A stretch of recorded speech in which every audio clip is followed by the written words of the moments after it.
क्या कभी तुमने ये चीज फील करी है कि तुम आगे तो बढ़ रहे हो लेकिन तुम्हें पता ही नहीं है कि कहाँ जाना है? तुम्हें लगता है कि तुम्हारे आसपास के सभी लोगों ने फिगर आउट कर लिया है, but you are just stuck.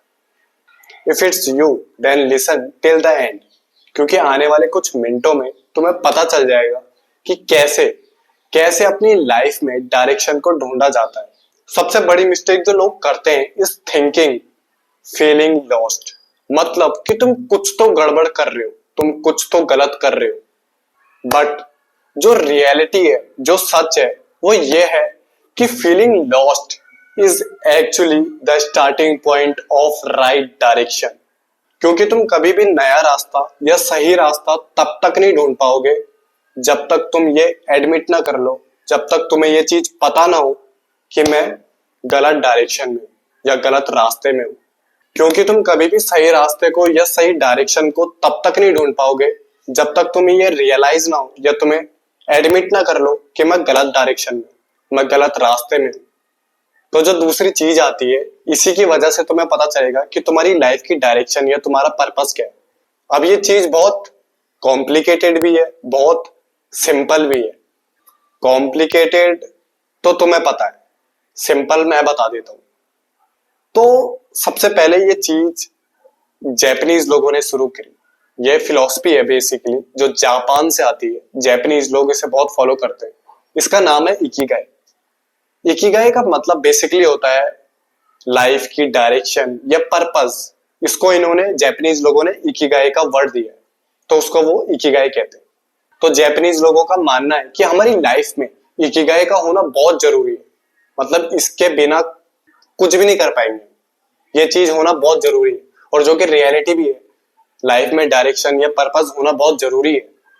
तो इकिगाई का मतलब तो तुम्हें पता चल गया कि लाइफ की डायरेक्शन या तो पर्पस। अब इसे ढूंढना कैसे है, मतलब हमें अपना इकिगाई कैसे मिलेगा, तो वो चीज मैं बताता हूँ। तो सबसे पहले तुम्हें क्या करना है, तो सबसे पहले आपको 4 सर्कल बनाने, 4 ओवरलैपिंग सर्कल्स। कैसे? पहला सर्कल, दूसरा सर्कल, तीसरा सर्कल और चौथा सर्कल। ये 4 सर्कल बनाने तुम्हें, ऐसे ओवरलैप होने चाहिए। पहले सर्कल में तुम्हें 5 वो चीजें लिखनी है जो तुम्हें करना बहुत पसंद है। What you love। 5 वो चीजें लिखनी है जो करना तुम्हें बहुत पसंद है। फिर दूसरे सर्कल में 5 वो चीजें लिखनी है जिसमें तुम अच्छे हो।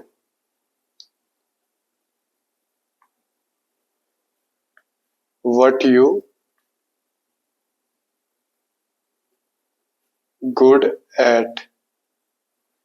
5 वो चीजें लिखनी है जिसमें तुम अच्छे हो। फिर तीसरे सर्कल में 5 वो चीजें लिखनी है जिसके तुम्हें पैसे मिल सकते हैं।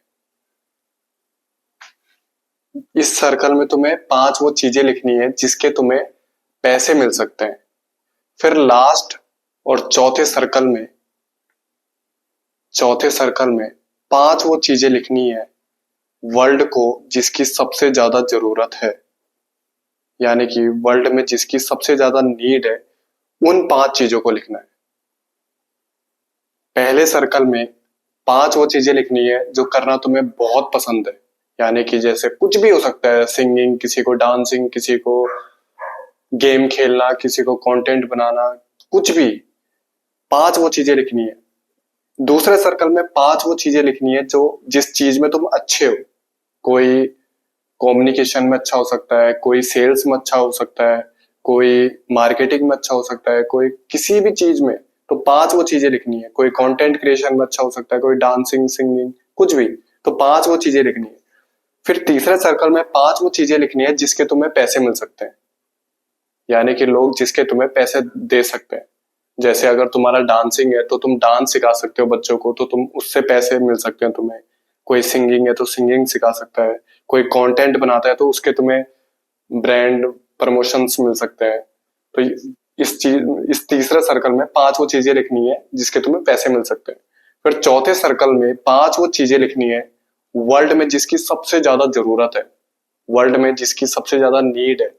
कुछ भी हो सकता है ये, जैसे आपके टाइम में एआई हो सकता है, या फिर कंटेंट क्रिएशन हो सकता है, या तो फिर बिजनेस हो सकता है। तो ये अपने हिसाब से कुछ भी हो सकता है।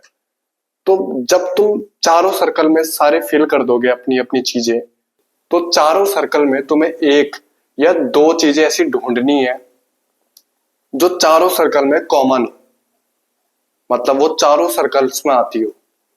तो जब वो तुम्हें मिल जाए तो वही तुम्हारा इकिगाई है, मतलब वही तुम्हारा डायरेक्शन है या पर्पस है। तो इसी को जापानीज लोग इकिगाई कहते हैं। तो अगर ये वीडियो तुम्हें थोड़ी सी भी वैल्यूएबल या इंटरेस्टिंग लगी हो तो प्लीज लाइक करना, कमेंट करना एंड प्लीज सब्सक्राइब करना।